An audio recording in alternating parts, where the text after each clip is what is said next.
For this question, you need to understand how to do the basics of partial fractions, long division involving polynomials, as well as a factor theorem. Okay, so this question requires you to split this into partial fractions, but before you do so, you have to see whether it's a proper or improper fraction. So how do you recognize whether it's proper or improper? Just look at the highest power of x in the denominator and numerator. Okay, the highest power of x in the numerator should always be less than the highest power of x in the denominator. Once it is equal to or more than, then you have to then it's an improper fraction already. You have to do long division to convert it to an improper fraction. I'm sorry, it's an improper fraction. You need to do long division to convert it to a proper fraction. Okay, so to simply put what we are trying to achieve, right? Just look at like how you would normally convert improper fraction to a mixed number. Alright, so 9/2. If you take 9 divided by 2, you get 4 remainder 1. Okay, and you will write it as 4 and 1/2. This is essentially what we're trying to do. Okay, so we take 4x cubed plus x squared minus 15x plus 21, and then we divide it by x cubed minus 3x plus 2. Okay, let me move this aside. So yeah, we look at 4x cubed and we divide it by x cubed, alright, to find what our first number should be. So x cubed multiplied by 4 will give us 4x cubed, so we write that on top. And then we multiply this whole term, these three terms, by 4. Right, so we will get 4x cubed minus 12x plus 8. Okay, and then we minus it from the top. We don't have an x squared term, so what you can do is actually shift it aside. And then write plus 0x squared, so it becomes more intuitive as to how you need to subtract this thing, right? So 4x cubed cancels out, x squared minus 0x squared is still x squared, negative 15x minus negative 12x, okay, negative 15x minus negative 12x. You see, you gotta add them together, right? Minus 15x plus 12x will be negative 3x, and then 21 minus 8 will be 13. Okay, and then we see whether we can continue with the division, right? X squared minus 3x plus 13. You see the highest power down here is 2, right? You try to divide it by x cubed, we can't do it. So this will be the remainder, right? We can't continue dividing anymore. So it's 4 remainder, x squared minus 3x plus 13. So how do we write it as a proper fraction? Okay, if you look at the example above, 9/2, we write it as the quotient at the side, and then the remainder over the divisor, right? So our quotient here is 4 as well. We're going to write 4 here. And then the remainder, which is x squared minus 3x plus 13 over our divisor, which is x cubed minus 3x plus 2. Okay, so many people will be confused as to what to write here. Is it a times or a plus? Okay, if we look at the example on top, 4.5. Is it 4 times half or 4 plus half? It looks like 4 times half, right? But if you think about 4 times half, that's 2, which doesn't make sense, right? 9/2 is definitely not 2. It's actually 4 plus half. It's 4 wholes and an additional half, right? So at the bottom here, it should be a plus as well. Okay. So now we have a whole number, and then when you look at the numerator, the highest power is 2, right? The denominator, the highest power is 3. So this is a proper fraction. So now that we have this, we can just zoom in on this fraction and then try to split it into its constituent fractions. Okay, so in order to do that, we need to ensure that the denominator is factorized. Right now it's not factorized, it's a cubic equation, and we need to factorize a cubic equation, right? So that will require like your understanding of factor theorem. So yeah, okay, basically this is what we need to do, right? X cubed minus 3x plus 2 equals to, we need to split it into these brackets, right? We need to factorize them essentially. Okay, so according to factor theorem, right, if you substitute some value of x here, you can figure out what the first factor is. If it causes the equation to be equal to 0. Okay, so for example, if this is like 1 and this causes the equation to be 0, that would mean that the factor is x minus 1. Alright, so how do we know what the actual number should be? We can actually narrow down the possibilities. It's guess and check, but you can narrow down the possibilities to factors of 2. Because if you think about it, right, the first bracket will be x plus some constant. The second bracket will be like x squared, because you see, it needs to be multiplied by your x to get your x cubed term, right? So x squared plus something x plus some other constant. Okay, so the constant term here 2 must be must be the product of this constant term and the constant term in the second bracket. That's why it needs to be factors of 2, right? So you can try 1, 2, -1 or -2. Okay, so the factor is actually 1. If you substitute 1 in here, you realize that it is indeed 0. That would mean that the factor is actually x minus 1. Okay, okay, so if the factor is 1, right, I mean, if you substitute x as 1, why does that mean that the factor will be x minus 1? That's because if you think about it, right, x cubed minus 3x plus 2 is the product of x minus 1 and something else. So if you substitute x as 1, then x minus 1 will be 0. So 0 multiplied by anything else will still be 0, right? So yeah, that's the basis of factor theorem. Okay. So to find out what the other factor is, we got to do long division. So we'll take x cubed minus 3x plus 2, divide it once again by x minus 1. So x cubed divided by x, we need x squared. X minus 1 times x squared will give us x cubed minus x squared. There is no x squared term on top, so to make it more intuitive, let's move negative 3x plus 2, shift it to the right, and add in a 0x squared term. Okay, so plus 0x squared. Then now we subtract. X cubed cancels out. 0x squared minus negative x squared, that would be positive x squared. Minus 3x plus 2, minus 3x minus 0 is negative 3x. 2 minus 0 is 2. Okay, and then we divide again, right? X squared divided by x, you need an x on top. So x minus 1 times x will give you x squared minus x. You subtract, x squared cancels out. Negative 3x minus negative x, that is actually negative 3x plus x, which is negative 2x. 2 minus 0 is positive 2. And then divide again. So negative 2x divided by x is negative 2. X minus 1 times negative 2 gives us negative 2x plus 2. Okay? And it minus off exactly, right?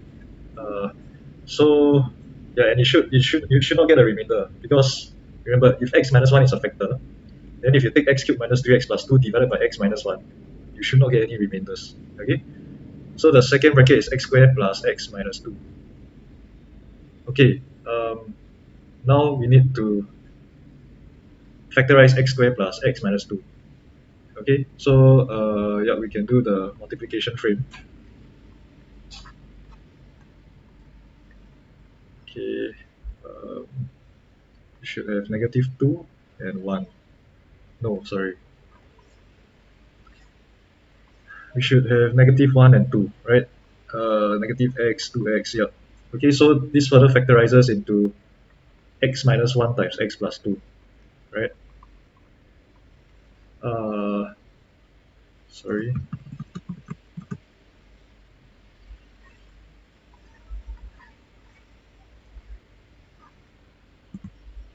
Okay, so you can see that our final factorized form will just be x minus 1 squared times x plus 2. And we can rewrite this fraction as okay, x squared minus 3x plus 13 over x cubed minus 3x plus 2. We can rewrite it as x squared minus 3x plus 13 over x minus 1 squared times x plus 2. Now the denominator is fully factorized. Okay, before we start to split the fraction into its partial fractions, just a quick recap on the basics of partial fractions. There are 3 cases. Okay, case 1, if your fraction is something like 1 over x minus 1 times x plus 1, this is the standard case. Your partial fractions will just be like a over x minus 1 plus b over x plus 1. In case 2, where you have one of your factors is squared, right? We call it repeated identity. So for example, if you have x times x plus 1 squared, you will split it into a over x, and then this factor will have two fractions, alright? You have b over x plus 1 plus c over x plus 1 squared. Right. So alternatively, if you had like, if the square belonged to x instead, okay, so 1 over x squared times x plus 1, then you'll split it into a over x plus b over x squared plus c over x plus 1. So whichever factor has the square will split into two fractions. Then for case 3, if you have a factor with an x squared inside, so that means you have a bracket and then x squared plus 1, for example, okay, and you can't factorize this x squared plus 1, then you will split it into a over x plus bx plus c over x squared plus 1. Okay,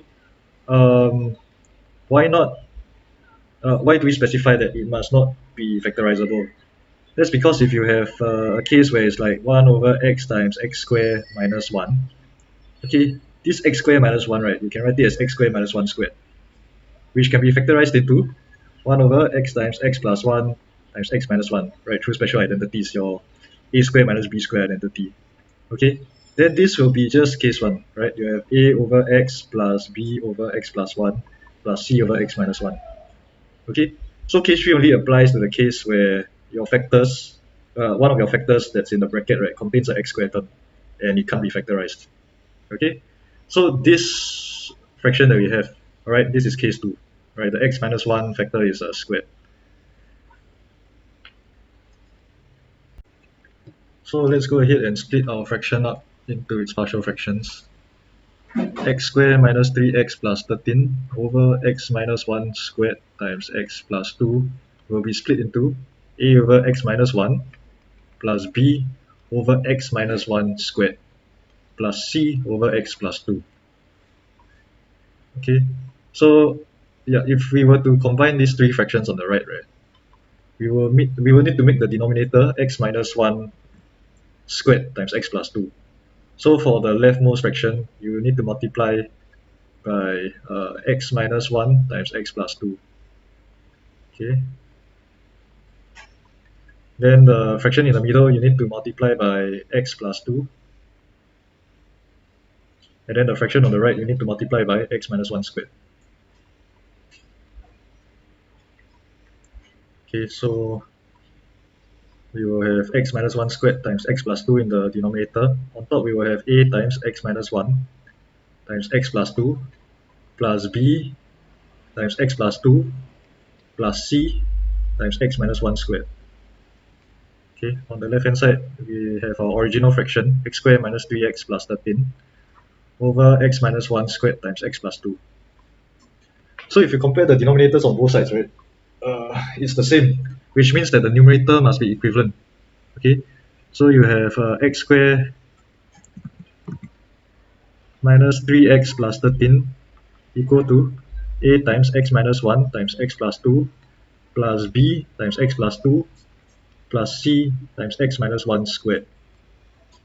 Alright, so we just have to figure out what's a, b, and c and substitute into the three fractions like at this step. Okay, then that's how you solve for your three partial fractions. So how do we figure out what's a, b, and c? The quickest way actually is to, okay, let's say we want to figure out what b is, right? You notice that a and c, they will both be multiplied by x minus 1. So if we substitute x with 1, right, this x minus 1 will be 0. Okay, so that will get rid of the a and the c terms, right? So, okay, let's do it. So you sub x equals to 1 on the left side as well, right? 1 squared minus 3 times 1 plus 13 equals to, this whole term disappears, right? Because it will be multiplied by 0. The last term also disappears because c is multiplied by 0. So what you'll be left with is b times 1 plus 2. 3b equals to 1 minus 3 negative 2 plus 13 is 11. So b equals to 11 over 3. Okay, then now we can do the same because a and b, they will both be multiplied by x plus 2, right? So instead of substituting x with 1, now we want to make this term 0, right? We're going to sub x with negative 2. Right, that would make a disappear because this will be 0, and then that will make b disappear as well because this is 0. So you will have negative 2 squared minus 3 times negative 2 plus 13 equals to uh, c times negative 3 squared, which is 9c. It's like 4 plus 6 plus 13. So c is 23 over 9. Okay, so if what we have left is a, right?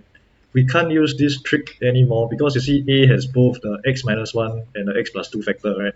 So no matter how you can't get rid of b and c without getting rid of a, right? But here's the trick. If you only have one factor left, right? If you only have one unknown left, sorry, then you can just substitute x with some random value. Okay, it can be almost any value. Just make sure it does not get rid of like a, for example. So you don't substitute x as 1 or negative 2 again. Okay, let's substitute x as 0, right? Then we will have, we gotta make sure that you use your values of b and c that you've already found. Now b is 11 over 3, c is 23 over 9. Okay, so sub x as 0, you have 0 square minus 3 times 0 plus 13 on the left. On the right, you'll have a times negative 1 times 2 plus b, which is 11 over 3, right? 11 over 3 times 2.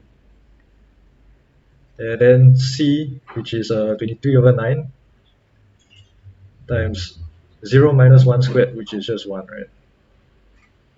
Okay, yeah, you see, you only have one unknown left. That's why almost any value will work for this case, right? You can sub x as 10 also, you'll be able to solve for a.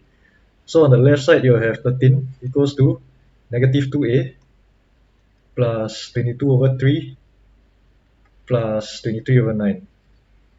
Okay, so I'm just going to use my calculator to simplify this. So we will have negative 2a equals to 28 over 9, which means that a will be negative 14 over 9. Okay, so now we just substitute the values that we found into the fractions, right? Don't forget your 4. So it will be 4 plus negative 14 over 9 over x minus 1 plus 11 over 3 over x minus 1 squared plus 23 over 9 over x plus 2. Okay, but we can't just leave it like that, right? You can't have fractions within a fraction. So just to take note, if you have like half over a, for example, right, the 2 just goes to the denominator. You have 1 over 2a. Why? Because half divided by a, half over a is half divided by a, right? You change a to a fraction is a over 1, which is like half times 1 over a. So you can see how the 2 just goes to the denominator. Okay, so we just do that for all of these fractions.